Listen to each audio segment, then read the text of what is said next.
A casa da gente é onde as nossas necessidades são ouvidas.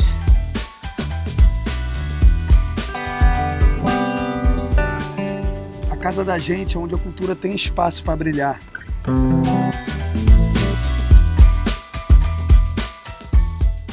A casa da gente é onde eu vejo um futuro melhor para ela. Câmara Municipal de Macaé, a casa da gente, de portas abertas para você.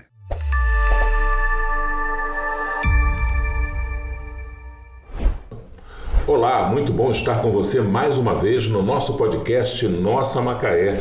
Nossa Macaé, a gente sempre conversa com pessoas da cidade que fazem um trabalho importante, um trabalho que merece um destaque especial e que por isso a gente traz aqui para o Nossa Macaé para falar um pouco sobre a sua atuação.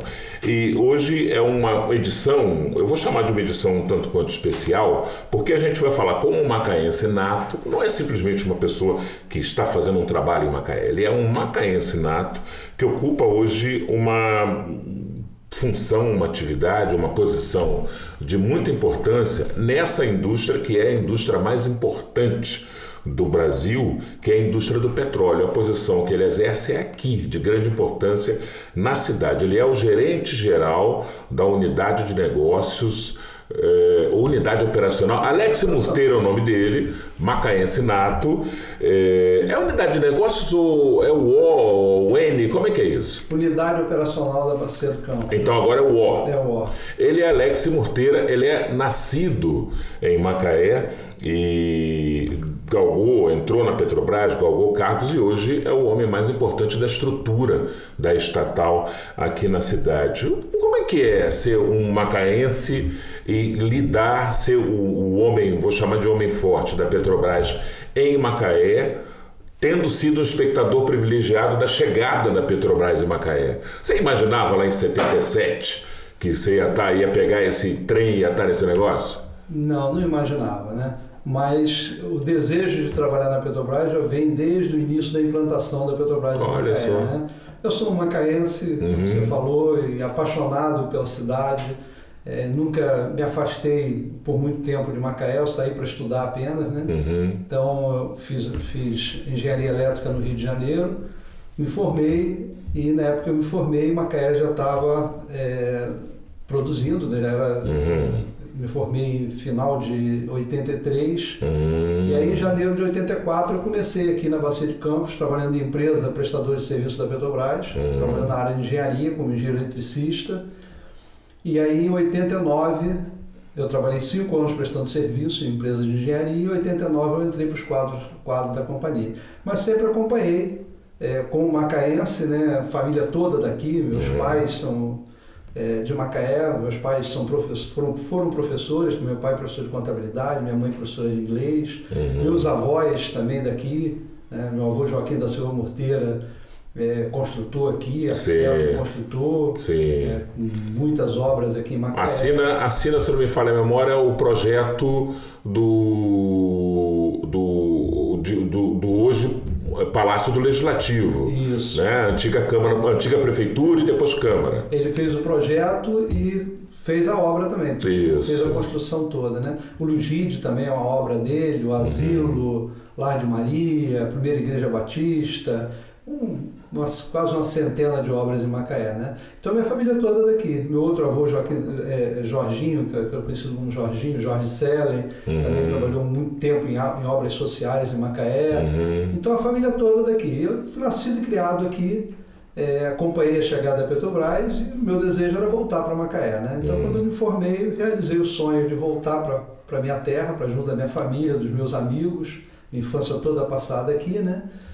E tive a felicidade de entrar na companhia em 89 e aí estou até hoje aí na companhia. Ao contrário de muitos, você não foi um petroleiro acidental, você projetou trabalhar na Petrobras. Já tinha um caso de amor anterior, então. Perfeito. Posso dizer isso? Isso, é isso mesmo.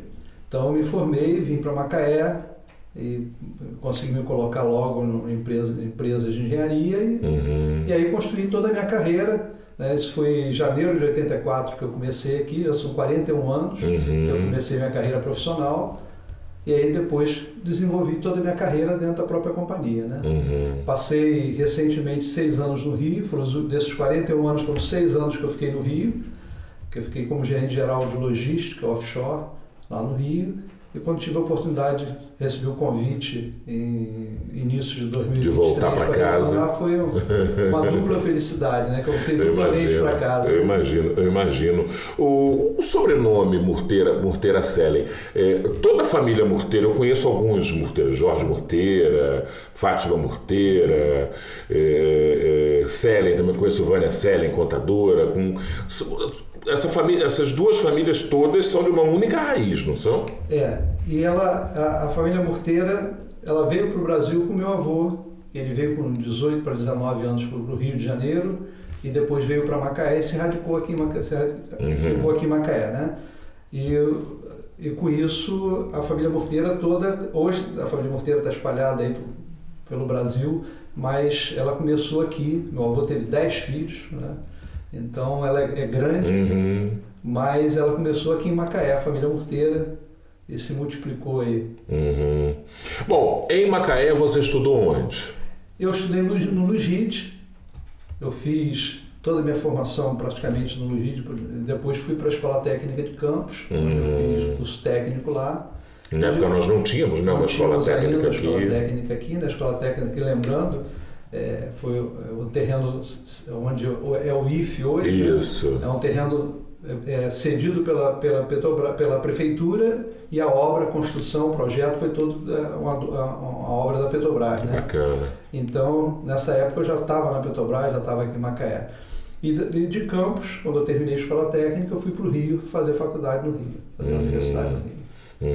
Na época, quando a Petrobras chega aqui, você era um menino, né? Um rapaz. Até então, a grande vocação de Macaé, além da atividade pesqueira, né, que movimentava uma parte da economia, a gente tinha também uma força muito grande da ferrovia, não é? Como é que era Macaé dessa época, essa matriz social que você presenciou como rapaz? Eu acompanhei muito Macaé, era a fase da parte pesqueira e também turismo. Né? Sim. A rede ferroviária já estava no finalzinho já nessa época. As atividades já estavam... você não pegou o auge da atividade ferroviária. Já peguei o finalzinho, até porque, inclusive, onde era a rede ferroviária, é onde a Petrobras se instalou ali em Bitiba. Né? Era o Senai, ali funcionava o Senai, e a rede ferroviária, a oficina da rede ferroviária foi onde a Petrobras se instalou o porto, instalou a base em Ibitiba. Mas eu acompanhei aí a construção do porto, a construção da base de Ibitiba, o aeroporto, as primeiras obras que eram um campo de aviação, né, que era o aeroporto. Você acabou de inaugurar agora uma extensão de pista fantástica, né? Fantástico. Ficou muito bom. Assim, você então sai para estudar no primeiro momento, volta para trabalhar, e aí sai de novo para ocupar uma gerência, sem contar que na sua atividade tem muito deslocamento, vai para cá. Hoje a gente tem a tela, a possibilidade de fazer reuniões remotas e à distância, mas antes todo mundo tinha que se deslocar para os lugares. Então você tinha que ir para o Rio, tinha que ir para Brasília, para São Paulo, para o Nordeste, enfim. Hoje você está aqui radicado em Macaé, ocupando a gerência, vivendo na sua cidade natal. E aí eu te pergunto, nas vezes em que você se ausentou, do que mais você sentiu falta? E aí, no complemento, o que mais te trouxe satisfação ao voltar a ficar fixo, radicado em Macaé? Olha, eu sou apaixonado por Macaé, né? Então, a Serra de Macaé, eu acho uma coisa linda. Macaé tem o mar e a serra, né? Isso. E a proximidade de regiões maravilhosas também, né? Que além da nossa serra, eu gosto muito de Friburgo, eu gosto muito de ter amigos em Friburgo, a região dos lagos é linda. Você chega relativamente rápido em tudo, rápido, né? Então você se desloca muito rápido e chega a áreas de turismo, a áreas bonitas, né? Mas Macaé, a Ilha de Santana, o Arquipélago de Santana, a Ilha do Francês, a nossa serra, o Sana, eu sou um apaixonado pelo Sana, e voltar para Macaé e estar perto dos amigos também, né? Isso eu acho que faz toda a diferença. Minha vida eu construí aqui, minhas amizades estão aqui, minha família está aqui, retornar para próximo dos meus também é espetacular. E a qualidade de vida de Macaé, né? Eu adoro o Rio de Janeiro, fiquei agora 8 anos no Rio de Janeiro, mas qualidade não dá, de vida né? não dá para comparar. Não dá. É até covardia. A nossa qualidade de vida aqui, ela é muito boa. Sim. Os meus amigos e parentes lá no Rio não me entendem muito bem, né? Eu sou um carioca, nascido e criado no Rio de Janeiro e moro em Macaé há 22 anos e eles não entendem muito bem quando batem aquela inquietação para vir embora. O que foi? Você virou macaense? Falou, não é isso, mas é que você acostuma inclusive com a dinâmica, né, de uma cidade menor, compacta, em que as distâncias são mais curtas, em que os engarrafamentos são extremamente toleráveis, ao contrário do Rio de Janeiro, que é uma coisa que dá nos nervos. Você desacostuma com aquela loucura, né? É isso mesmo. E eu nunca desacostumei com a tranquilidade de Macaé, né? Então Macaé cresceu muito. Da Macaé da minha infância para Macaé de hoje não tem comparação, né? Mas ela, com todo o crescimento que ela teve, ela guardou muito da qualidade de vida, da atmosfera de uma cidade mais do interior, de uma cidade menor, com todo o progresso que nós tivemos em Macaé. Com toda a pujança, né? Então isso sempre me atraiu muito e sempre me trouxe de volta para Macaé, né? Quando eu terminei a faculdade, depois, agora recentemente, quando eu recebi o convite para voltar, Macaé para mim mora no meu coração. Você não pensou, pelo visto, pelo brilho do teu olho, você não pensou meio minuto para voltar, para aceitar, né? De maneira nenhuma. Era o tipo da oportunidade que você esperava? Você, nos teus momentos de oração, de reflexão, você botava ali também na pauta? Que eu ia voltar para Macaé, eu não tinha dúvida, né? Sim. Eu estava lá já há 8 anos, mas eu sabia que nem que fosse depois de aposentado. Isso. Em qualquer situação você voltaria. Eu voltaria, né? Então eu não esperava receber o convite para voltar como gerente geral da Bacia de Campos, mas porque os horizontes são muito amplos, a gente não sabe para onde a gente vai. Mas que eu voltaria para Macaé, eu não tenho essa dúvida, eu nunca tive. Tanto é que eu nunca desfiz do meu apartamento aqui em Macaé. Eu fui para o Rio e mantive o apartamento aqui porque eu sabia que aqui era o meu futuro, tinha que ser aqui em Macaé. Você sabia que era questão de tempo. Era questão de tempo. Bom, e aí você volta para Macaé, assume a gerência geral da Bacia de Campos, né, coordenando todo o trabalho, toda a atividade de prospecção de petróleo, e todo o tratamento que esse óleo recebe, lidando com as empresas contratadas que ajudam a Petrobras em todo esse processo, né? De uma empresa que tem a sua complexidade, atua numa área econômica muitíssimo complexa, que é o petróleo, uma concorrência muito grande, com o mercado internacional sempre muito nervoso, né? Sempre muito afeito às oscilações do humor do mundo. Estoura uma bomba lá não sei onde, o barril sobe, acontece não sei o que, o preço do barril cai, você tem impacto no negócio, exploração de petróleo. E a Petrobras vive um momento muito interessante, em que você tem primeiro o advento do pré-sal, que abriu uma frente nova de perspectiva para a Petrobras muito ampla, e agora a cereja do bolo, a joia da coroa, talvez seja a chamada margem equatorial. Eu te pergunto, qual é o momento da empresa hoje, nesse cenário global? A Petrobras é uma empresa integrada de energia, né?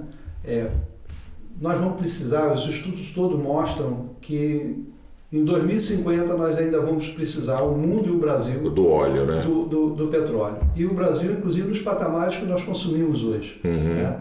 Então, o nosso foco continua sendo exploração e produção de óleo e gás, de uma forma rentável, sustentável, com respeito ao meio ambiente, segura, com foco nas pessoas. Esse continua sendo o nosso principal foco. E nós desejamos ser o líder da transformação energética justa. Esse é o nosso objetivo, como empresa de energia. E lembrando que nós continuamos investindo em produtos de baixo carbono.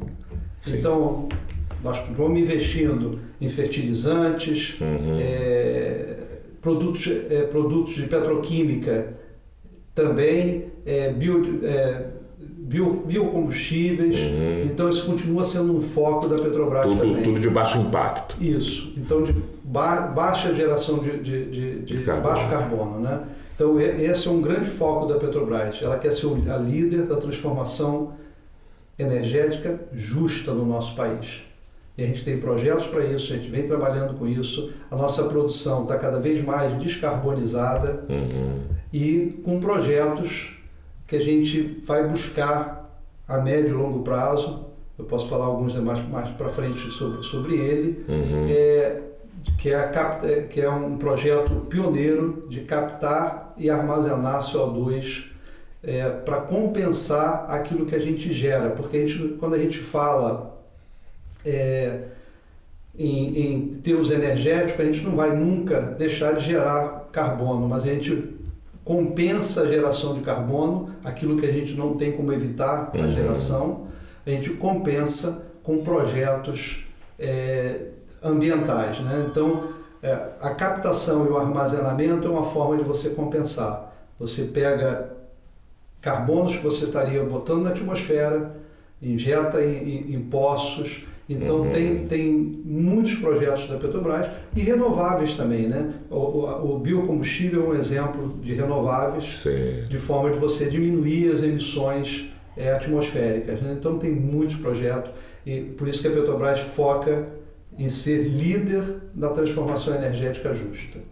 Eu queria pegar um gancho nisso que você falou em 2050 o mundo vai continuar precisando do petróleo e nós no Brasil vamos precisar praticamente na mesma escala em que precisamos hoje, para lembrar de uma fala de um evento na semana passada do qual eu participei. Eu estive lá, que foi o Macaé Energy, você participou inclusive da abertura, eu lembro da sua fala também, mas teve uma fala de um outro participante que me foge o nome agora, que ele disse o seguinte, que a transição energética, me chamou muita atenção essa fala dele, que a transição energética ela precisa ser encarada como algo complementar e não substitutivo, ou seja, não vai haver substituição de matriz de geração energética. O que vai vir vai somar e acrescentar, aumentando a capacidade do Brasil de produzir energia. É isso, toda essa questão da transição, não se quer substituir matriz. O petróleo vai continuar aí. O petróleo, nós dependemos dele. Quando a Petrobras fala em uma transição energética justa, o que significa uma transição energética justa? É aquela que ninguém fica de fora. Não dá para se falar em transição energética justa excluindo parte da sociedade. Sim. O nosso gás, ele na grande maioria, ele é um gás associado. O que ele é um gás associado? Para eu ter o gás, eu preciso produzir o óleo. Se eu não produzir o óleo, eu não tenho gás. Nós somos dependentes, vamos continuar ainda por muitas décadas, do gás de cozinha, por exemplo, para a nossa sociedade. Então, eu preciso produzir o óleo para ter o gás. Então, isso é um dos exemplos, né? A matriz energética, quando a gente fala assim, parece que o Brasil tem uma matriz energética ruim. A nossa matriz energética do Brasil, ela é a mais limpa do mundo.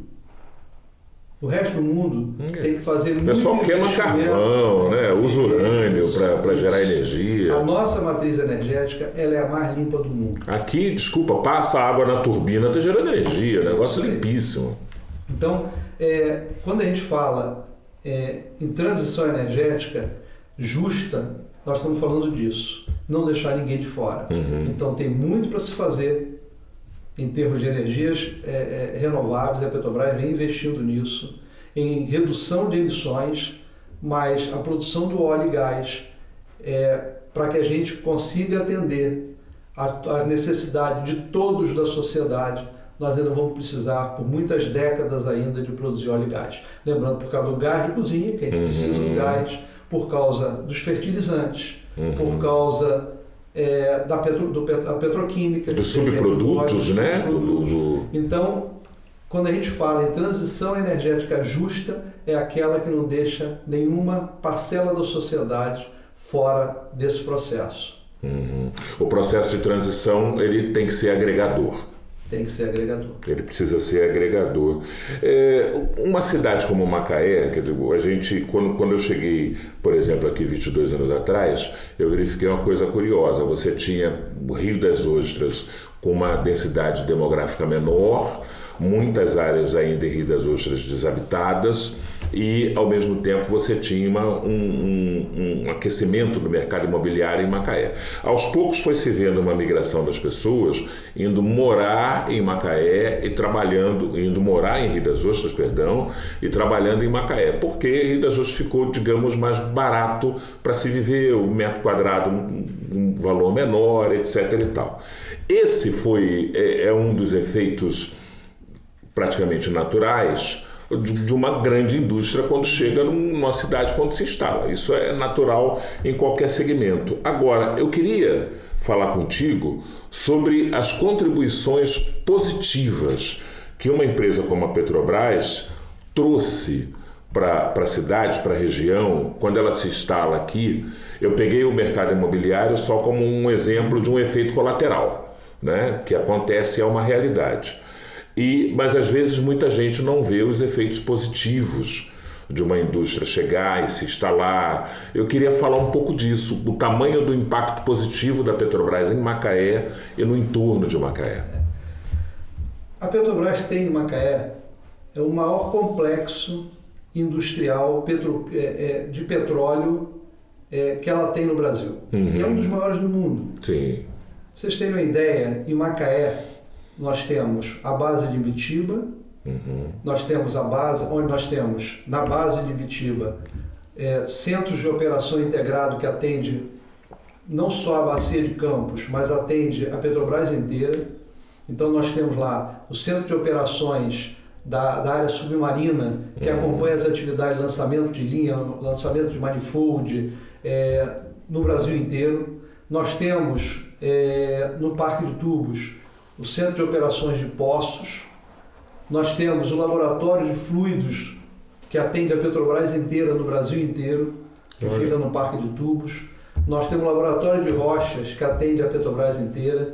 Nós temos a oficina de turbomáquinas também no Parque de Tubos, que dá manutenção em grandes máquinas, que atende a Petrobras também no Brasil inteiro.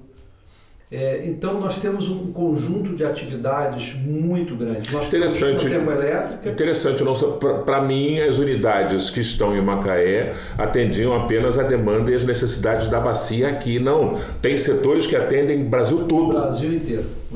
Olha só, então, por exemplo, o nosso porto aqui de Ibitiba é um porto que se especializou em ancoragem, então atende a ancoragem dos projetos todos da Petrobras. Nós temos oficina mecânica em Ibitiba, também que atende na manutenção e equipamentos da Petrobras inteira. Nós temos o ativo de processamento de gás em Cabiúnas, que é o maior ativo de processamento de gás do Brasil. Por ali passa o gás correspondente a 83% da produção de petróleo da Petrobras. Então, toda a produção da Bacia de Santos e da Bacia de Campos, o gás produzido passa por Cabiúnas. Que é processado ali. Então é o maior polo de processamento de gás, o maior ativo de processamento de gás está aqui em Macaé. Então nós temos uma infraestrutura instalada em Macaé fantástica. E detalhe, o Alex só falou da estrutura física das plantas da Petrobras. Se a gente somar as contratadas... Isso. E aí, o que tudo isso traz? Isso traz emprego, isso traz desenvolvimento, porque quando você tem uma infraestrutura dessa instalada, você atrai para cá as maiores empresas de petróleo do mundo estão aqui hoje. Porque aqui você tem todo esse polo industrial que a Petrobras instalou em Macaé. Então traz consigo muitas empresas, com isso também emprego e desenvolvimento, né? Eu citei aqui que eu precisei sair de Macaé para fazer escola técnica fora de Macaé. Isso. Eu dei o exemplo que o IFE, por exemplo, o terreno foi doado pela prefeitura e edificado pela Petrobras. Todo edificado pela Petrobras, né? Foi uma obra da Petrobras, um presente para a Petrobras, para o município de Macaé, né? Então, sem contar os projetos sociais. Sim. Então, trouxe para Macaé a possibilidade de a gente ter hoje universidades, centros de pesquisas, em função dessa atividade enorme que a Petrobras desenvolve aqui no nosso município. Sem dúvida, você não tenha dúvida, você que está nos assistindo, não tenha dúvida de que se nós não tivéssemos aqui a Petrobras e essa indústria toda instalada, nós não teríamos, por exemplo, uma cidade universitária do porte que nós temos. Isso é a prova inequívoca de que tudo isso que está ao redor é fruto dessa indústria, né, Alex? Com certeza, com certeza. Bom, o que a Petrobras quer dizer quando ela fala em transição energética? Você já antecipou isso um pouco, mas eu fico me perguntando o seguinte: os movimentos que se colocam às vezes contrários à transição energética são movimentos fadados a não acontecerem, né? A transição energética ela vai acontecer. Isso aí, a sociedade clama por isso, e o mundo necessita disso, né? Então é questão de timing, de velocidade, mas ela vai acontecer e está acontecendo. Só que ela tem que acontecer no tempo certo, de uma forma equilibrada, para que não deixe ninguém de fora. Esse é o tom da Petrobras. Não pode ter afobamento. Não pode. A gente não pode apressar as coisas de tal forma que você exclua parte da sociedade, você prejudique parte da sociedade. Por isso que o justo que a Petrobras sempre coloca quando fala em transição energética é com essa preocupação, não excluir parte da sociedade. Então nós temos que fazer uma transição energética de uma forma equilibrada, planejada, de forma que não prejudique nenhuma parcela da sociedade. Então o petróleo ainda vai ser necessário e importante durante muitas décadas, e o gás mais ainda. Então a gente tem que desenvolver atividades que reduzam as emissões ou que compense as emissões, as emissões que são necessárias ainda, de forma a não vir impactar a vida dos brasileiros, estejam eles em que camada da sociedade. Então, a transição energética justa é aquela que não deixa ninguém de fora. Por isso que tem que ser planejada, tem que ser feito com responsabilidade, para que a gente não cause prejuízo para ninguém. Ou seja, a gente não pode deixar ninguém fora. O governo federal anunciou recentemente que tem projetos, tem perspectivas de fazer um grande investimento na companhia, já vislumbrando novos horizontes, novas áreas de exploração, a questão da margem equatorial, enfim, que é o chamado plano de investimentos da Petrobras, algo realmente vultoso em nível de Brasil. O que está reservado aqui para a nossa região dentro desse contexto? Na Bacia de Campos, no planejamento estratégico atual, estão previstos investimentos na casa dos 23 bilhões de dólares. Que é dinheiro para chuva. Na Bacia de Campos, na grande Bacia de Campos. Então é muito dinheiro, é um investimento vultoso que mostra a importância da Bacia de Campos dentro do planejamento estratégico da companhia.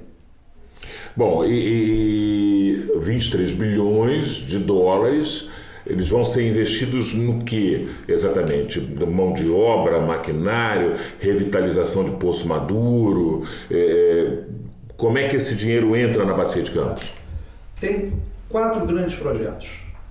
Os projetos de revitalização. O que é o projeto de revitalização? Você pega um campo como o de Marlim, que foi a primeira revitalização que a Petrobras fez, o maior projeto de revitalização do mundo. nós tiramos 9 unidades antigas e botamos 2 novas, de maior porte, mais modernas, que emitem 55% menos CO2 do que as outras emitiam, já com tecnologias avançadas dentro do que a gente vem falando aqui, da redução das emissões atmosféricas. Né? Esse é um projeto de revitalização. Esse projeto é um projeto longo, demanda tempo, planejamento.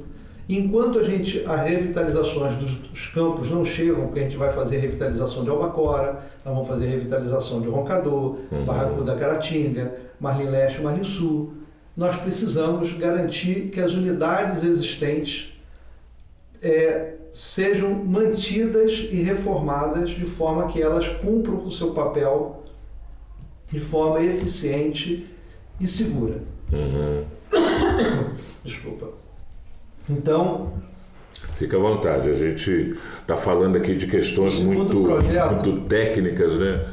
O segundo projeto é o que a gente chama de extensão de vida produtiva. Sim. É pegar as unidades que estão hoje aí, investir na manutenção delas, e para isso a gente tem que fazer investimentos pesados.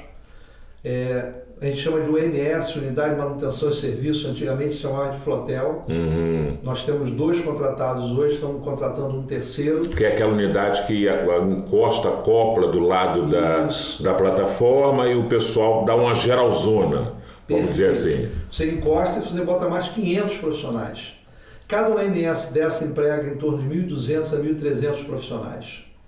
Pra vocês terem ideia em termos de geração de emprego. Então, 3 OMS vão sustentar esses projetos aqui nosso de extensão de vida produtiva, que na realidade é a modernização, a recuperação da integridade e modernização dessas unidades. Então esse é o segundo projeto. O terceiro projeto, ele é um projeto de postos complementares. O que são postos complementares? Você identifica oportunidades de novos postos para interligar em unidades que já existem para aumentar a produção. Então, os postos complementares é um terceiro projeto. E o quarto é a infraestrutura que você precisa manter atualizada. Então, por exemplo, nós estamos com a campanha de sísmica, que é fundamental para que a gente possa fazer os revites e, inclusive, ter sucesso nos postos complementares. Então, a tecnologia ela avança muito, então as últimas sísmicas que nós fizemos aqui já faz muito tempo com tecnologias outras. Então nós estamos realizando novas sísmicas para mapear a situação atual do reservatório, que com o tempo você vai explorando, você vai produzindo, ele vai perdendo pressão, né? Ele vai mudando um pouco a característica. Então a nova sísmica permite uma maior assertividade das nossas equipes de reservatório, por exemplo, de determinar onde fazer os novos poços, quantos poços. A sísmica, desculpa, é um tipo de sondagem, né? Isso. Você faz uma sondagem do solo. Do subsolo, né? Do subsolo, isso. Subsolo. Então você consegue mapear melhor o reservatório e entender como que o reservatório evoluiu ao longo da produção do campo, como que ele evoluiu, e permite aos nossos geólogos, aos nossos geofísicos, aos nossos engenheiros de reservatório proporem novos poços, que a gente chama de poços complementares. Então esses projetos, eles são os grandes consumidores desse grande investimento que está previsto no nosso plano estratégico, 23 bilhões de dólares.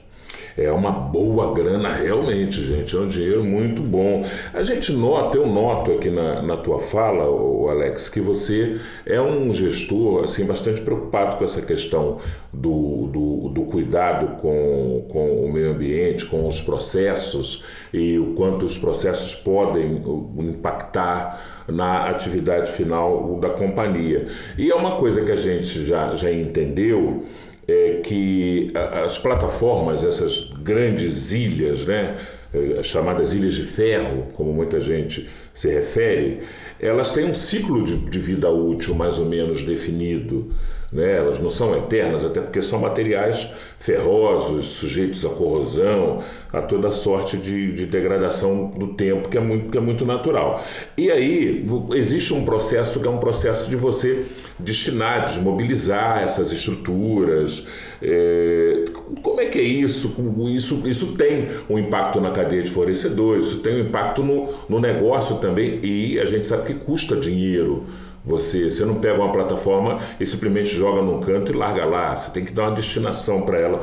Como é que é esse processo de destinação sustentável? Como é que a companhia lida com isso? Que é o momento de aposentar uma estrutura para colocar outra no lugar. Olha, em grande escala nós estamos vivendo isso pela primeira vez, justamente aqui na Bacia de Campos. Isso, desculpa, é o que chama descomissionamento, né? Tem esse nome, né? Você tem um ciclo no petróleo, né? Você tem desde lá dos poços exploratórios, aí você certifica a reserva, você começa os primeiros poços produtores, então você faz todo o desenvolvimento do campo, atinge o pico de produção, aí entra com os poços complementares, que eu estava citando aqui, para você estender a vida útil da produção, mas chega um momento que as unidades, devido ao tempo de projeto, elas já atingiram um ponto que você precisa substituir por novos projetos. Foi o que nós fizemos aí, tirando 9 unidades de marinha, chegando com 2 FPSOs gigantes para o lugar dessas 9 unidades, né? E isso é que é o processo de descomissionamento. Isso no mundo inteiro acontece. No Brasil, devido ao tempo mais recente de produção, a gente está começando... Está chegando nesse ponto agora. E justamente aqui na Bacia de Campos e lá no Nordeste. Lá no Nordeste nós estamos no mesmo processo que nós estamos aqui na Bacia de Campos, né? Mas em águas profundas, lá é águas rasas, águas profundas é a primeira vez, aqui na Bacia. E está sendo um aprendizado, nós estamos desenvolvendo técnicas, desenvolvendo tecnologias para fazer isso de forma mais rápida. Então, o que a gente faz? A gente tem que fazer todo um processo que as pessoas falam, é só tirar a unidade. Não é só tirar a unidade lá. Nós temos que recolher as linhas. Essas linhas têm que ser lavadas antes de serem recolhidas. Depois da destinação final para essas linhas, que estão no subsolo, estão lá no solo marinho. Os poços, você tem que entrar com uma sonda lá, fazer o abandono definitivo dos poços, retirar os equipamentos que estão no fundo do mar, você tem que deixar o fundo do mar limpo. E tudo isso demanda um investimento altíssimo. Muitas sondas, muitas embarcações especiais para fazer o recolhimento dessas linhas, lavagem de linha, recolhimento de linha.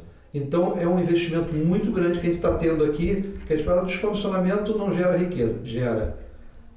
Hoje nós temos um número elevado de pessoas circulando por dentro de Macaé, voltada para essa atividade de descomissionamento.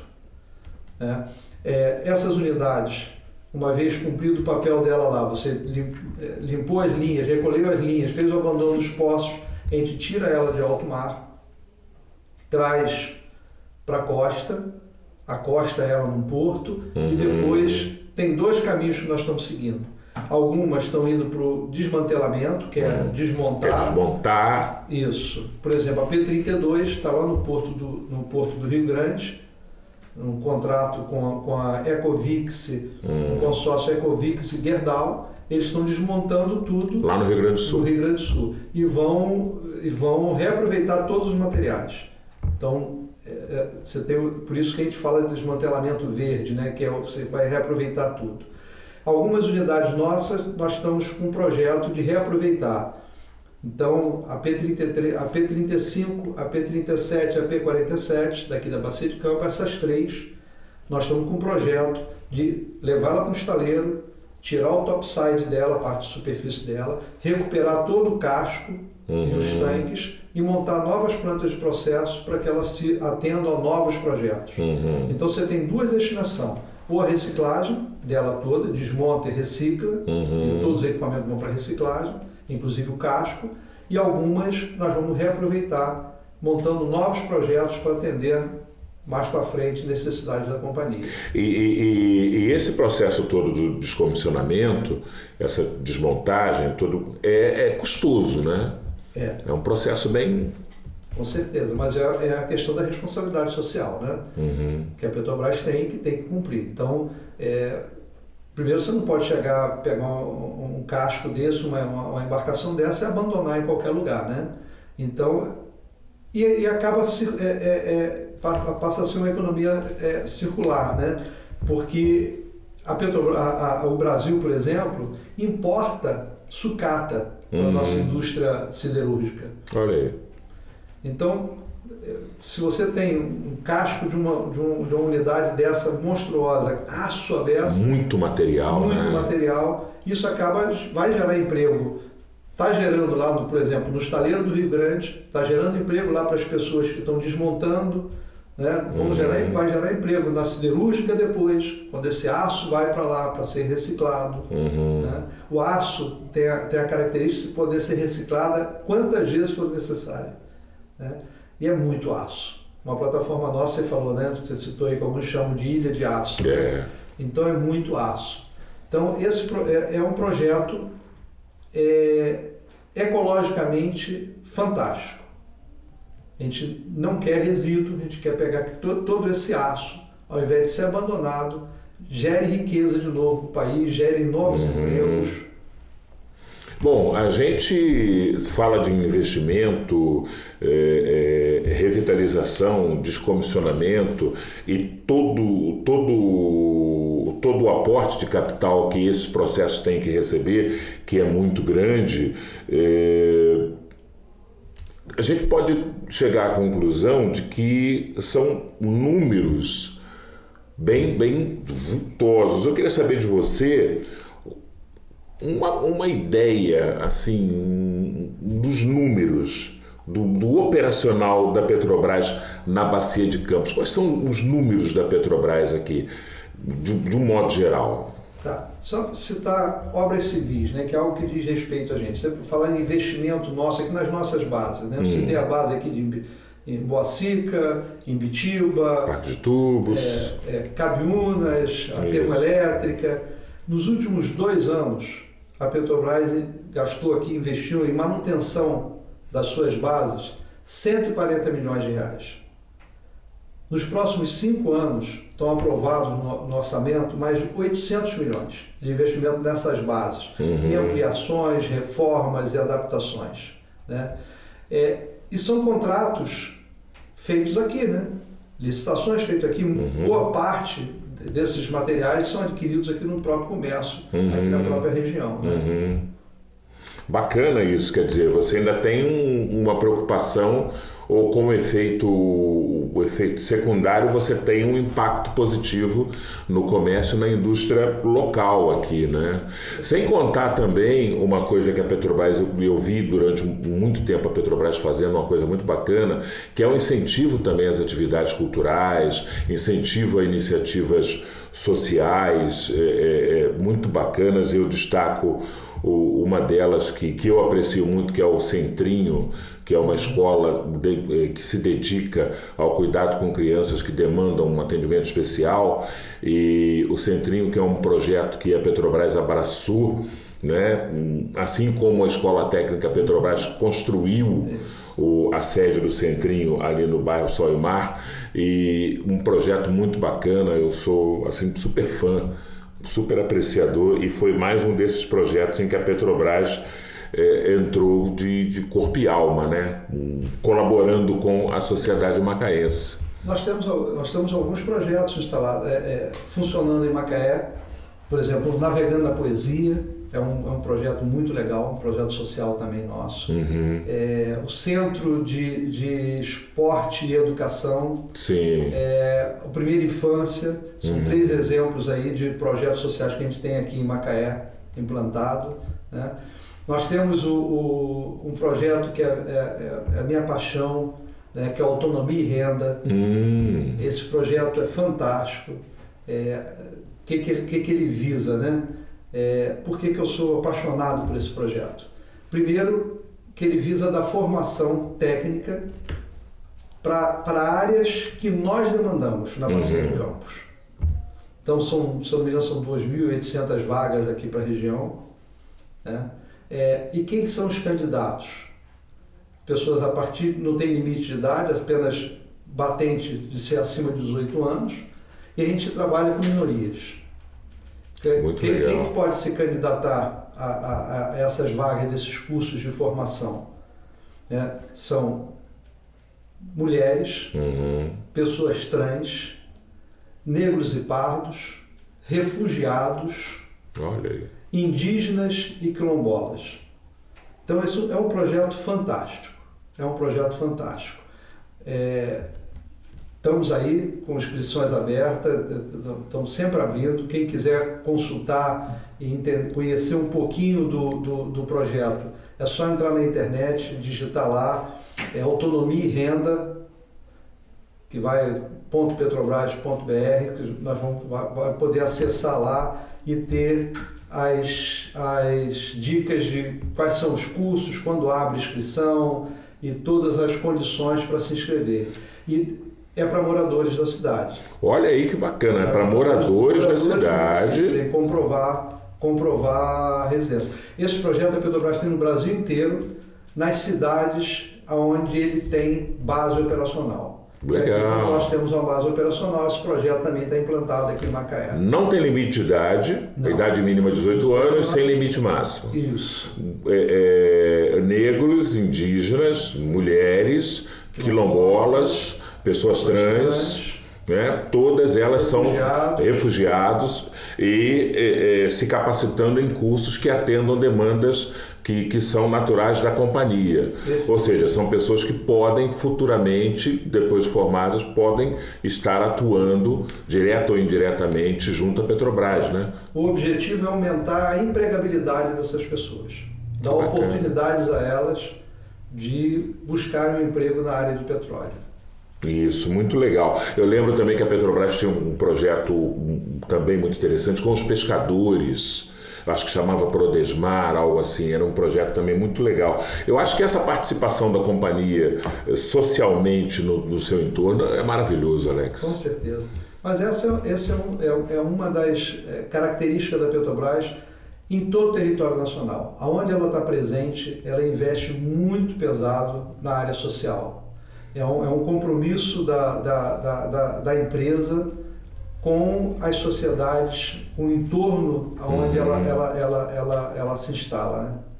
Isso é muito bom. Alex, queria muito agradecer por esse papo. Eu já tinha tentado marcar com o Alex outras vezes, né? No passado nós temos uma opção de amigos em comuns e assim, logo que ele veio aqui para a gerência, assumiu a gerência, eu tentei marcar a época, mas aí tem essas coisas de agenda, vai para cá e reunião é sempre muito complicado, até que a gente conseguiu bater esse papo e trazer um pouco mais desse macaense, cidadão macaense, que tem essa missão de gerenciar essa grande indústria aqui, que é a Petrobras. Queria, nesse finalzinho, perguntar para você o seguinte: ser o gerente-geral da Petrobras na Bacia de Campos é motivo de orgulho, é motivo e por ser um macaense, é motivo de orgulho, é um orgulho a mais, é uma honra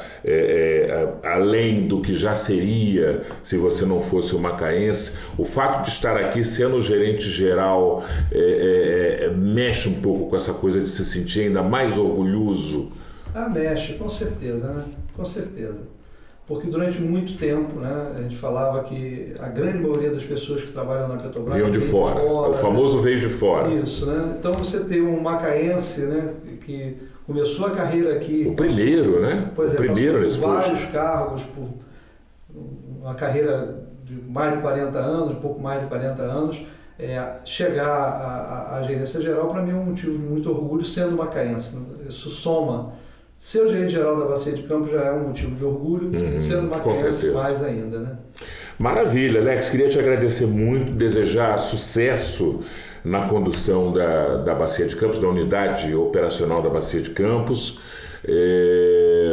porque desse sucesso, obviamente, resulta a pujança da Petrobras como a principal empresa desse país, né, a empresa mais importante estrategicamente de um segmento tão importante como é o segmento de petróleo, orgulho nacional, né? A gente lembra lá do Getúlio Vargas,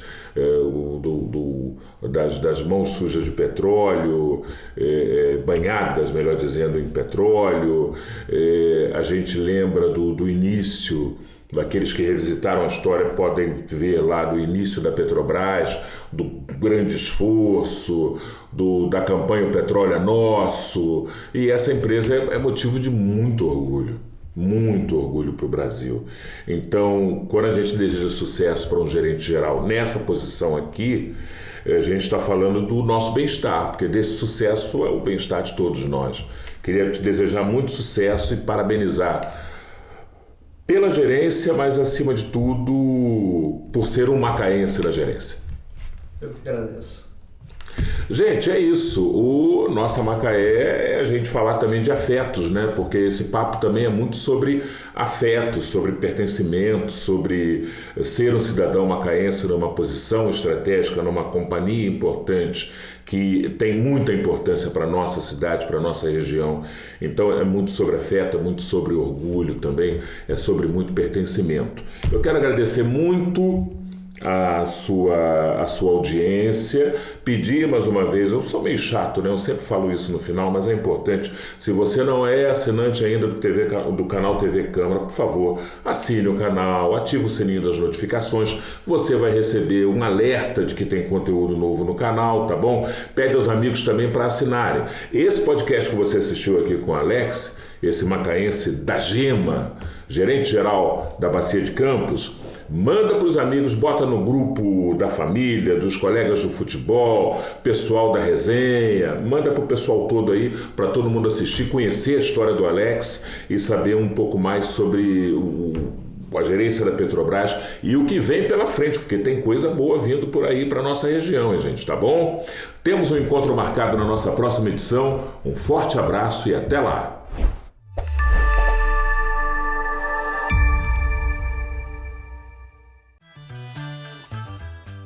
A casa da gente é onde as nossas necessidades são ouvidas.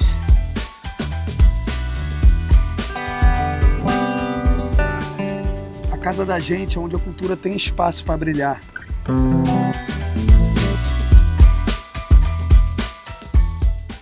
A casa da gente é onde eu vejo um futuro melhor para ela. Câmara Municipal de Macaé, a casa da gente, de portas abertas para você.